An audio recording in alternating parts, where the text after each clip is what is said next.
Moment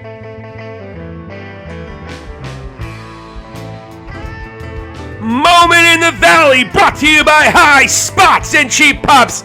Ladies and gentlemen, this is your Moment in the Valley with yours truly, Silicon Steve Valley. We're talking the world of professional wrestling each and every single solitary week. And my goodness, are we having a blast watching WWE the last 2 nights.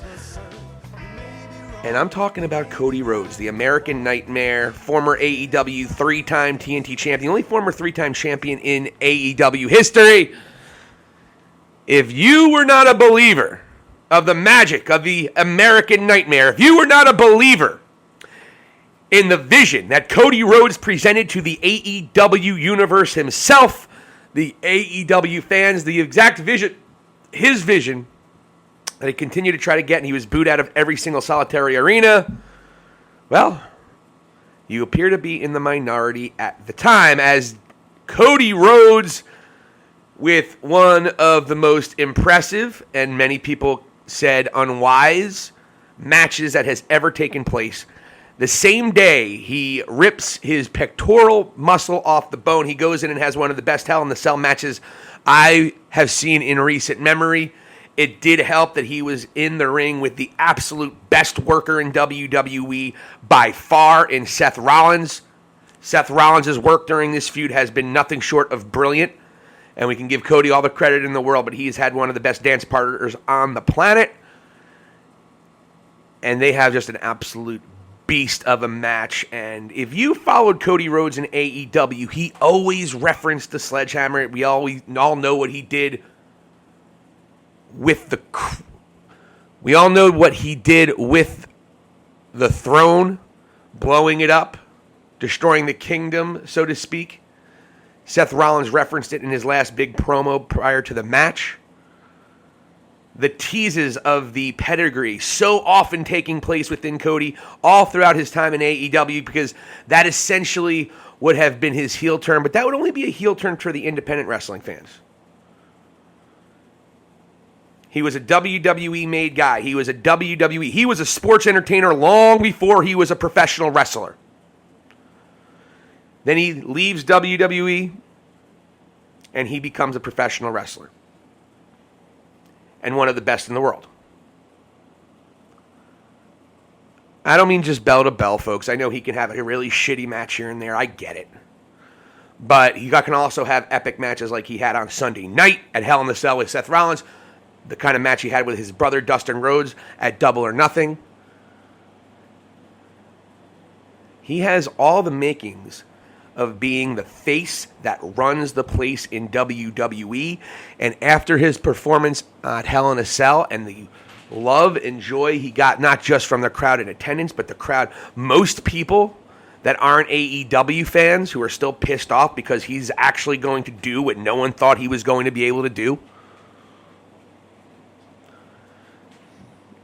have been absolutely applauding what he did. He did it for the love of the game.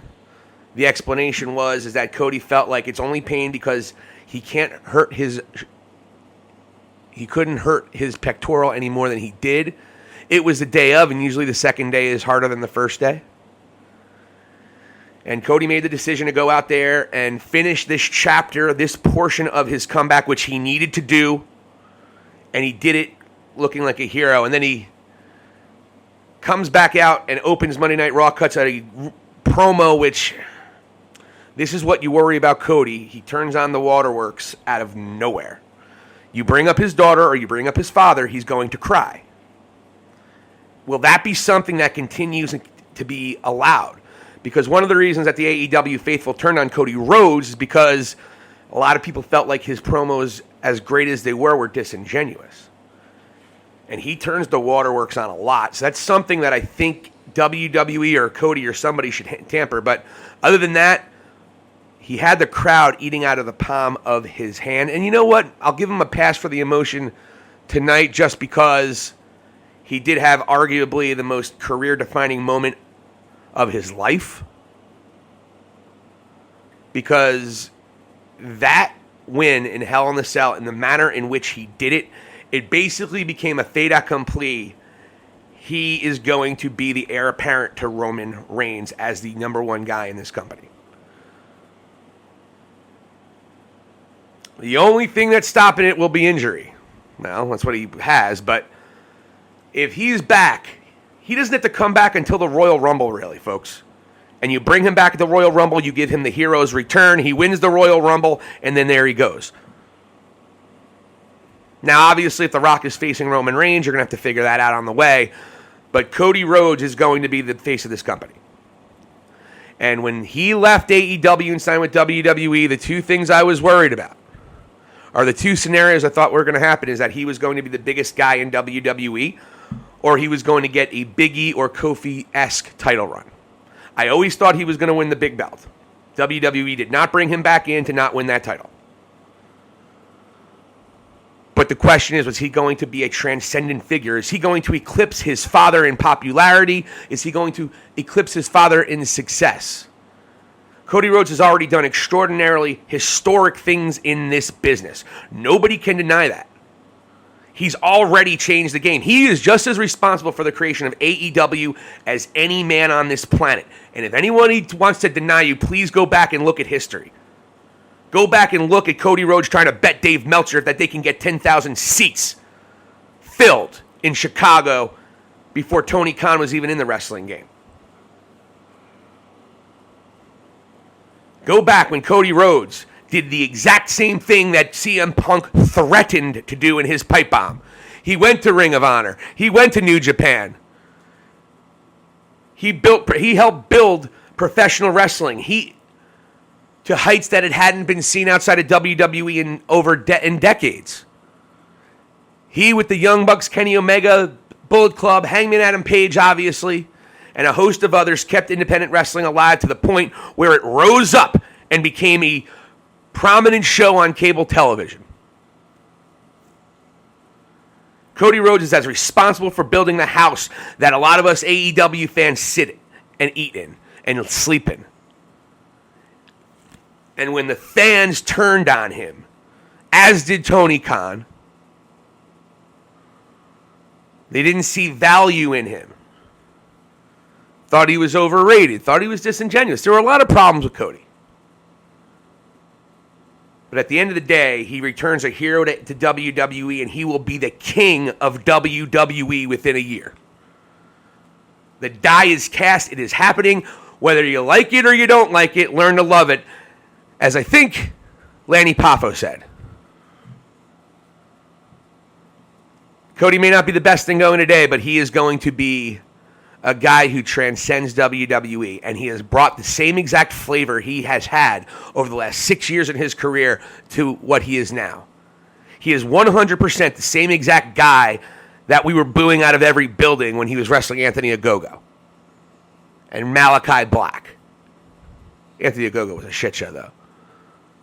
He set himself on fire, taking drastic, ridiculous ladder bumps when he wasn't even under contract. Yet he's still hated. He goes out there. I mean, he's more... And I get why he's hated, by the way, folks. I'm not questioning why. It's annoying sometimes. It is. The constant crying's annoying sometimes. The way you know that he loves every bit of attention that he's getting. There is not 1 ounce of humility in this man at all, despite what he may say in some of the most beautifully said words in wrestling history. And I love his promos, by the way. I'm making fun of it, saying it's annoying sometimes. But I love his promos 90% of the time are fantastic and one of the best in the business. I could see why it's annoying to people, and I think it annoyed people in AEW. Well, here's the problem. It's not going to annoy WWE fans for a little bit. And this injury might be a blessing in disguise, because if it was going to get annoying, he's not going to be around long enough to be annoying before he has that crowning moment. The one thing you would fear is that the fans get annoyed with him before he wins that title.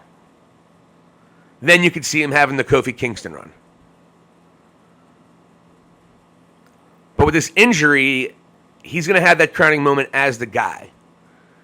And I suspect he will have the John Cena syndrome or the Roman Reigns syndrome before he became a good wrestler. baby faces getting absolutely booed out of every building. I could see that happening with Cody, but that's not going to change the fact that Cody is going to be the next John Cena. We've waited for the next, and I put John Cena, Hulk Hogan, Rock. Those are the four guys. Hulk Hogan, Rock, Stone Cold, John Cena. Those are the four big baby faces that you put on everything. Roman Reigns has not reached their successes yet. I don't care what anyone says. I really don't. He is not any of them in terms of what they did for the company in their time. And I don't blame him because he's a heel. It's hard to be that great Samaritan good guy when you're playing a dick. What Roman's doing is historic on another level, is that he's the face of the company as a heel, which has never really been the case in WWE. The number one guy in the company, even if Triple H had the title, the number one guy was always either Stone Cold or The Rock. And then later on, John Cena. There's been guys that tried, but they just never did. Seth Rollins, Kurt Angle, Brock Lesnar. I mean, they all had babyface runs to try to be the guy. They never were what those guys were, the four men I mentioned. Cody Rhodes is going to be one of those, is going to be the fifth member of that club. Big time over babyface that generates a lot of money. With that stupid tattoo, though, I don't think he'll ever be able to go into acting. I kid. But if you did not see this, and I'm sure we all did. And by the way, let's be clear here. Cody 1000% knew what that injury looked like. And I literally saw people on Twitter saying, "Oh, why you got to cover that up. That looks gross." Folks, he has an ability to tell a real story with the absolute best makeup, quote unquote, that you'll ever have to describe an injury. It looked brutal. It was disgusting. Frankly, it made me uncomfortable the first couple minutes of that match. Because I had a similar injury on my leg once. It was about a 20th of the size that is on Cody's body, but it was in my leg. It was the same exact injury. It is painful. I don't know if it was a tore or I think it was a tear, a slight tear in my leg. But Cody did it because it made his performance that much more epic. It made the story he was telling that much crazier. And it was a part of the story that they told during that match, and Seth Rollins nailed it. Seth Rollins did phenomenal heel work the entire time, wearing the polka dots, even though I really can't stand how he laughs so much. But Seth can do whatever the hell he wants. He's so damn good in the ring. He really can.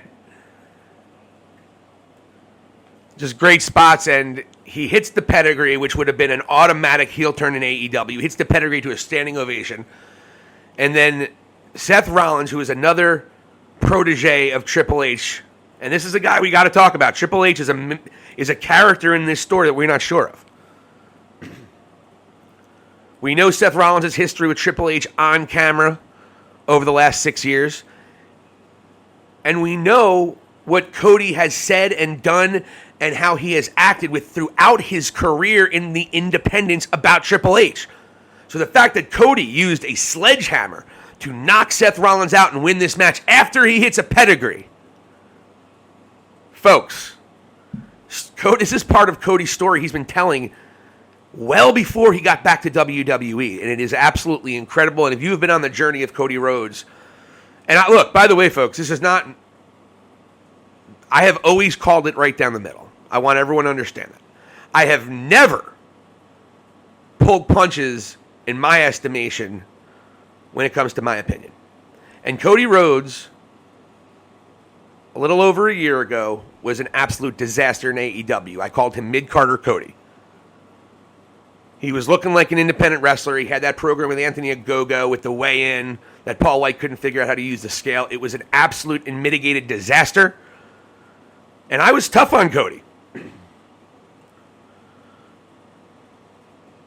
But the entire time I said, if he ever went back to WWE, he could be a huge star. But he was so anti-WWE, calling him out. Literally calling Red Dragon and making fun of NXT as the developmental brand in his last big promo in AEW.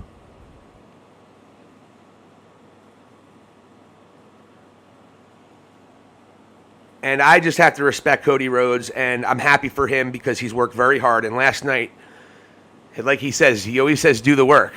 The guy's doing the work.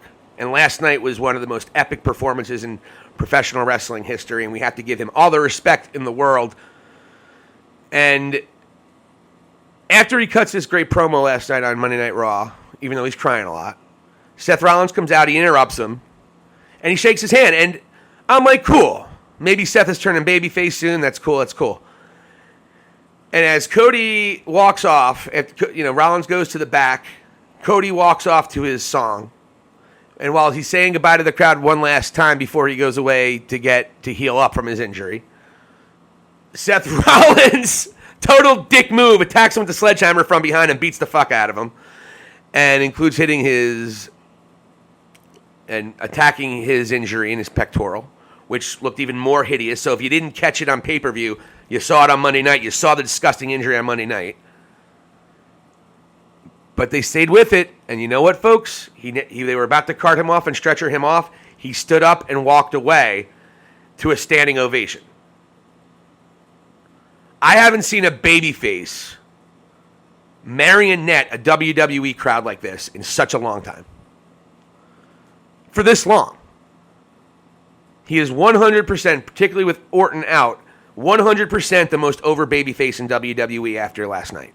And Monday night, and Sunday night, and Monday night, 1,000%. And if you are a doubter of the American Nightmare, Cody Rhodes, I query to you this: who can be the man to take over the John Cena role? Ladies and gentlemen, it's going to be Cody Rhodes. Cody Rhodes is the face that runs the place in WWE, and if he has the keys to that kingdom, he is the king of all professional wrestling, whether we like it or not. And AEW fans need to say one thing. We can laud all these great signings, bringing CM Punk in, bringing Malachi Black in, FTR, Athena, Keith Lee. I mean, the list goes on and on and on to all the ex-WWE people that Tony Khan brought in. But the biggest decision and the most costly decision Tony Khan will ever make perhaps was not re-signing Cody Rhodes and treating him like he wasn't a star. And the sweet irony, if Cody goes out and becomes the number one guy in this industry, which it looks like he will, that is a massive fuck-up by Tony Khan, because he just gifted WWE the one thing that they have been missing since John Cena left, and that is that big-time over babyface. Khan just gave him to him. Take him. Fuck it. And when is TK going to get held responsible for that? Tony Khan is starting to show that he is a goddamn rookie in this business. And not seeing value to the point where I don't know what Cody wanted. I really don't. We'll never know. But Tony Khan botched it.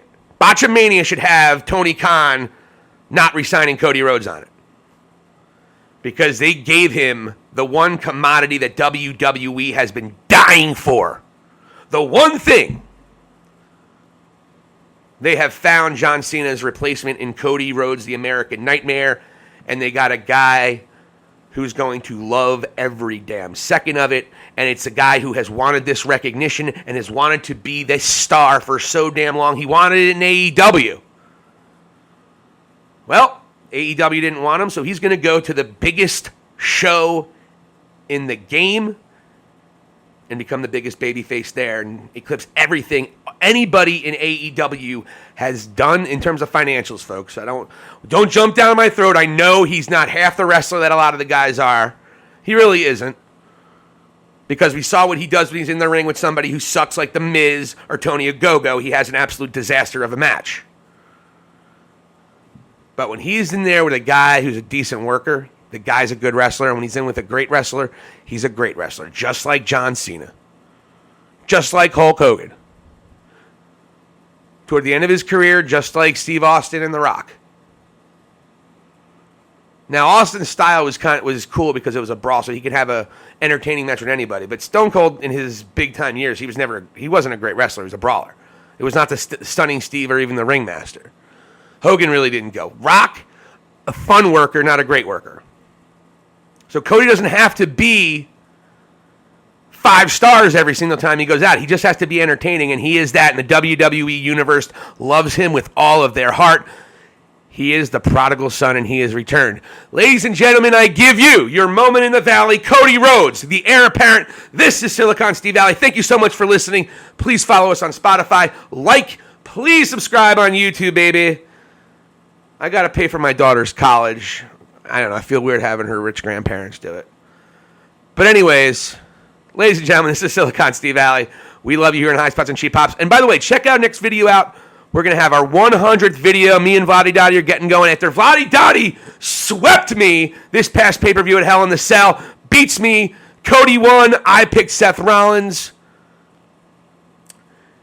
And Bobby Lashley won. I picked Amos. Where Vladi Dottie picked the opposite. So he has a 2-match lead in this early portion of our pick'ems for the Purple Nurple. Of course, the High Spots Cheap Pops Pick'em Championship title belt, which is proudly around my gorgeous fat waist.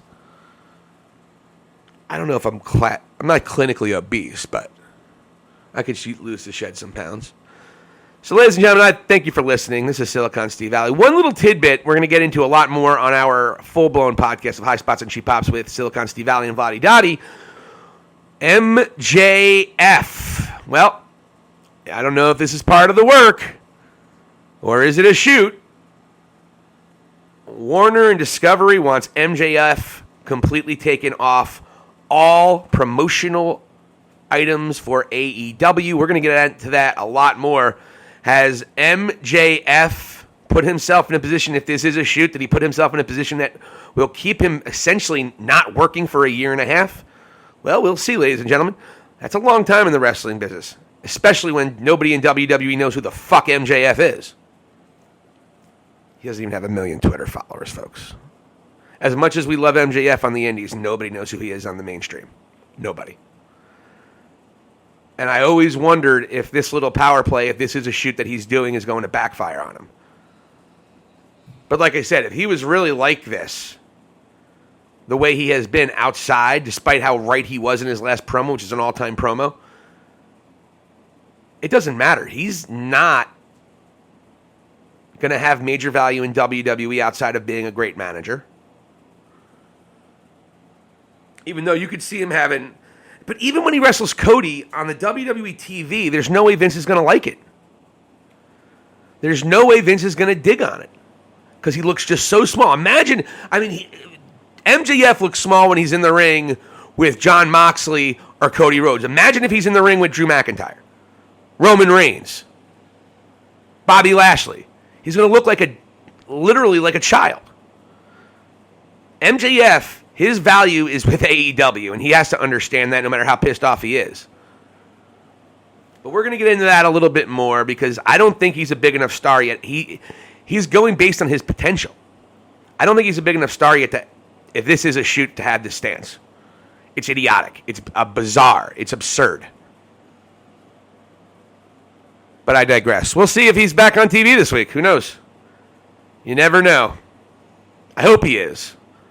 But if they're trying to get people to think this is possibly a shoot, then he's probably needed to have some time off of TV for a little bit. But I don't know. We're going to get into that a lot more with Vladi Dottie on High Spots and Cheap Pops podcast that will be dropping on Friday. So check us out there. This is Silicon Steve Valley. We're getting ready for AEW Dynamite tonight. So if you're watching this or listening to this, get ready for AEW Dynamite tonight after a pretty decent Monday Night Raw. And we're going to get into what happened with Judgment Day. Don't know what the hell happened there. Edge just started a faction about a month and a half ago and then he's kicked out of it. For a guy who's been a mid-card jobber for, I don't know, the last year and a half. I don't know. Crazy stuff happened in the world of professional wrestling, but today was all about Cody. We'll talk to you guys on Friday. Much love from Silicon Steve Valley. Vladi Dottie gives his regards as well. Ladies and gentlemen, this is High Spots and Cheap Pops presenting your moment in the Valley. Here endeth the lesson.